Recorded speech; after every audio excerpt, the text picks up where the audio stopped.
सायली, हा आज मेडिकल वाल्यांना डिस्काउंट दिला नाही का? अहो गडबडीत विसरूनच गेले बघा मी. कसली गडबड होती ते तुला?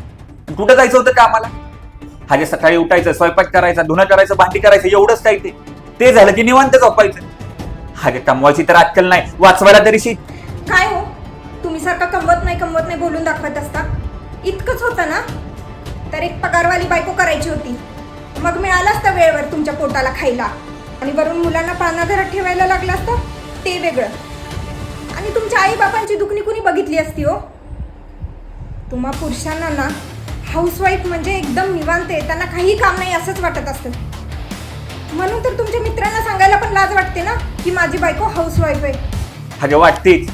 आणि पगारवाली केली असती ना तर ह्या जुन्या भांड्याला बाई ठेवली असती, 4-5 हजारात सगळं झालं असतं. अरे मी पण हाऊसवाईफच आहे की. तुझ्या वडिलांनी हाऊसवाईफ म्हणून कधी हिनवलं नाही. उलट त्यांच्या मते बाई घरात असेल तर संस्कार, सरस्वती, लक्ष्मी नांदते घरात. रोज ताजे ताजे खाऊन निरोगी राहतात. ते नेहमी म्हणतात हाऊसवाईफ पैसा कमाती नाही बचाती आहे. हागे आई पण आता एकाच्या पगारात नाही भागत. महागाई किती वाढलीये. एवढ्या कामाच्या पैशामध्ये तुमचा पगार पण कमी पडेल. आणि म्हणे 4-5 हजारात कामवाले काम करतील. अरे काय बोलतो? अरे आमचं काम अमूल्य आहे. आमच्या कामाचं मोल नाही रे. आम्ही फक्त प्रेमाची अपेक्षा करतो रे. हो भारत माता, समजलं मला. आणि खरंच सॉरी, हाऊसवाईफ मुळेच घराला घर पण आहे.